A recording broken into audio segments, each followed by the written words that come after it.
How could she ever look into his eyes the same way again, with the same naive and innocent expression, and the same feeling of unconditional love?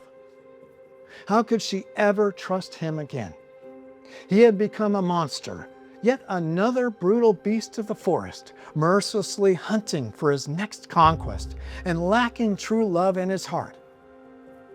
Her heart was torn asunder, ripped to shreds, mercilessly dashed upon the sharp rocks below, and fatally ruptured by the waterfall of agony cascading down the perfectly formed trail of tears, etched and embossed upon her face.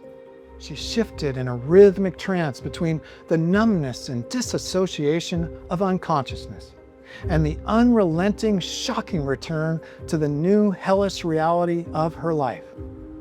She mumbled to herself in a state of massive and hemorrhaging trauma, sheer exhaustion, and trembling terror. This must be what hell is like. This is hell, right here, right now. This was the very first thought she was confronted and confounded with the very instant she would regain consciousness, and the very moment her spirit would attempt to make the bold dash and courageous return to her sacred body temple.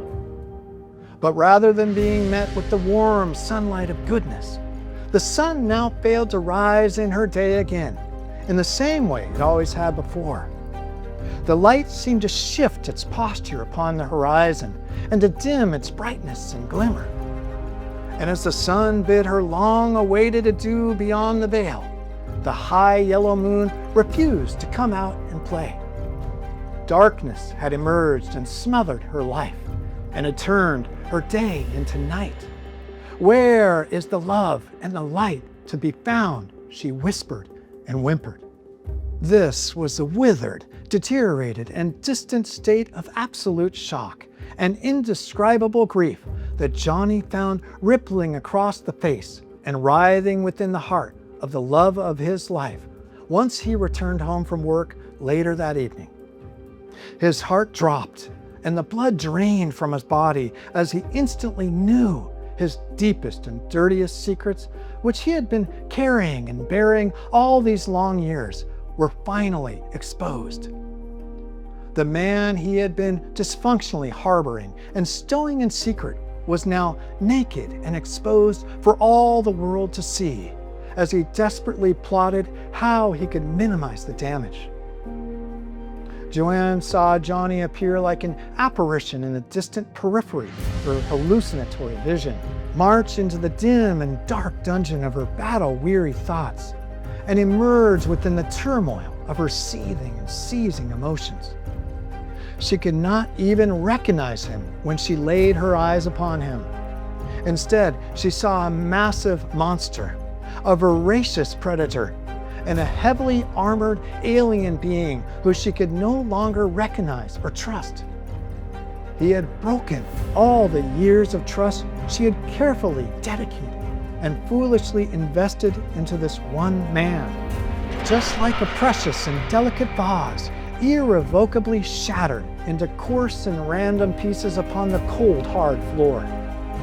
He had violated and deceived her into loving him and into bearing his children.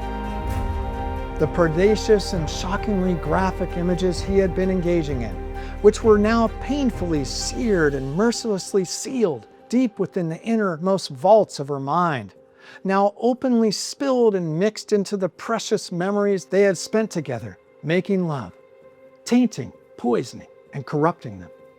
She imagined his decrepit and scaly skin flexing and writhing in demonic ecstasy as he frothed, drooled, and dripped over the graphic arousal images of other women and girls. She felt a poisonous revulsion and a toxic expulsion lurching inside her yoni as she deeply and profoundly regretted opening herself up to merge her inner core and sacred essence with such a sinister, devious, and reviled monster. He had clearly been manipulated and controlled by the corruptive spirit of Jezebel and led astray by her insatiable appetite for lust. It was then that each haunting image on his computer screen, which had pierced shredded and lodged its barbed thorns deep into her heart, flashed across her eyes. All she could see and think of now was the safety of her 2 children she was tasked to defend at all costs. The mama bear seemed to instantly change her facial expression and bodily demeanor as she raised up high upon her hind legs, rushed towards the grave threat to her cubs, and unleashed a deafening roar which could be heard across all space and time. With her deadly fangs flashing, her eyes red as a blazing inferno, and the saliva foaming, spitting, and spilling from the sides of her mouth, she waged her attack upon the newfound enemy and grave source of imminent danger to her life and the lives of her children. What have you done to our little boy and girl? If I find out you have touched them with your filthy, defiled, and reptilian body, I will make sure you spend the rest of your life locked in a cage where you belong, you disgusting, despicable monster, and you pathetic, weak man." Johnny was absolutely stunned and paralyzed, could not gather any of his thoughts, could not mount any defense, could not formulate any plan, and could not find the words to even speak. But then, suddenly he realized Joanne uncovering and exposing the devilish crimes could cost him his marriage, his children, and his job as a physical education teacher at the elementary school. He could be homeless, destitute, and exiled from society and everyone in his life if this ever came out. Suddenly, Johnny's facial expression, demeanor, and emotions seemed to shift right in front of Joanne's eyes, and to her great horror.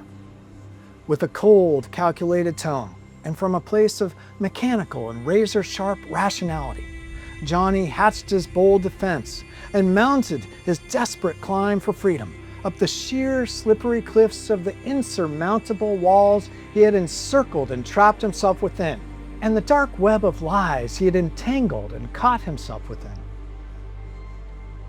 It was in this moment of utter fear, desperation, and shock that the spirit of Jezebel took full advantage of the dark crags and crumbling crevices, which were now cracked wide open, vulnerable, and exposed within the sacred body, mind, and soul vessel of Johnny, in order to silently and secretly slip snugly inside of him.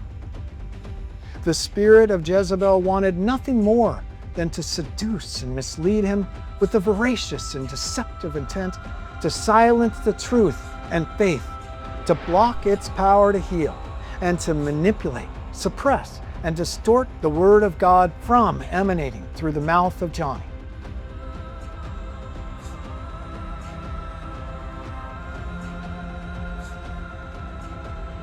Thank you for watching. Don't forget to subscribe to catch the next video.